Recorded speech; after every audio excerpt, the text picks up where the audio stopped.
Hi guys, welcome to Hello Sound Story. Let's read a book. Today I'm be reading Flat Stanley in Space, Chapter 7. No, Chapter 7 is President Oat's story.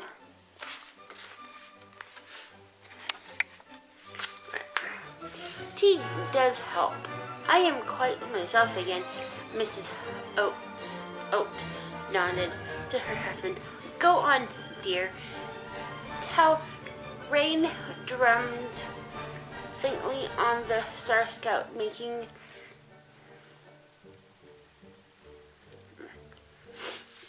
even cozier the scene within. Around the dining room table, the lamb chops occupied their usual places. The tyrants sat atop the table on thumbtacks, pulled down by pushed down to serve as stools, sipping from teeny cups Mrs. Lambchop had fashioned from aluminum foil and nibbling crumbs of her homemade ginger snaps. Now, sighing, President Oat sat down his cup. You will have observed, observed lamb chops, he said, how greatly we have enjoyed these tasty refreshments. The fact is, Tyra has for some time been totally without fresh food or water fit to drink. We live now only by what tins and bottles we have had in store. Mrs. Oat made a face. Pink meat spreads and spinach. And that dreadful fizzle. A bit sweet, yes, said General App. So there's the picture of the tyrant and the lamb chops.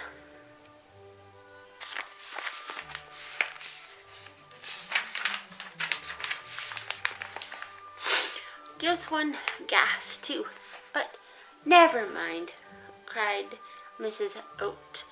But President Oat continued, the case of our tragedy lamb chops was super glue, an invention of Dr. Eep's super glue. Eep promised would double our crops, make them double size, double delicious as well. A great concept, he said. We scientists said Dr. Eep dream larger than other men.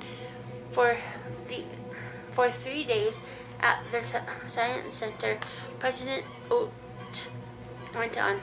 Eep brewed his special glue. Great smell vats of it, even for the whole planet. But then, oh no, Tyron will ever forget that 4th day. I myself was strolling through UX Park. How beautiful it was. The trees and grass so green.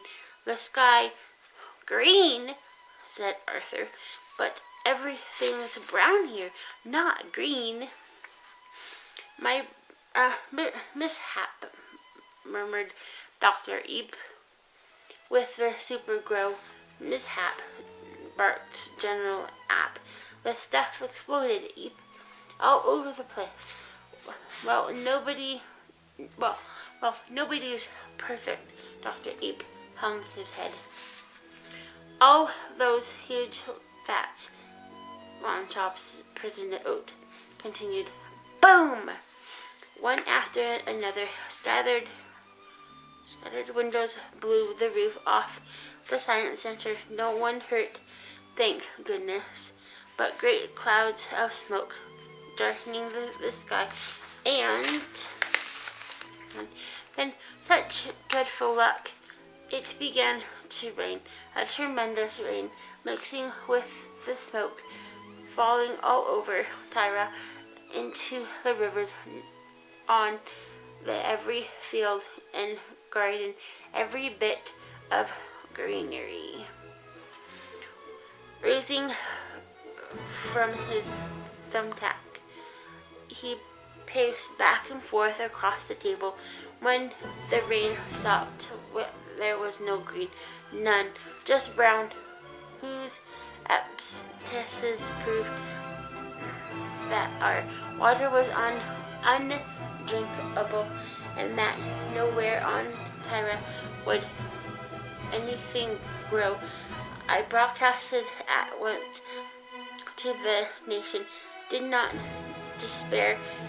I said, Tyra will soon recover.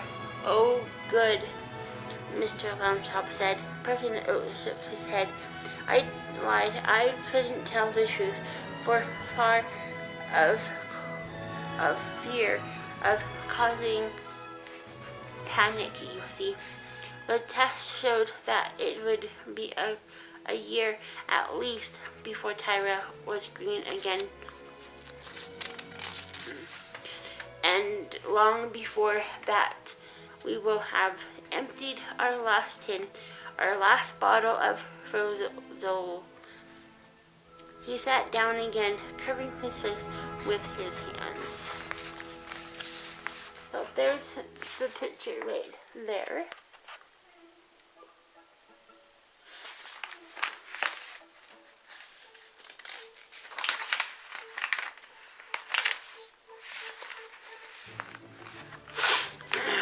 So then we sent a message into space, lured some other planet's spaceship.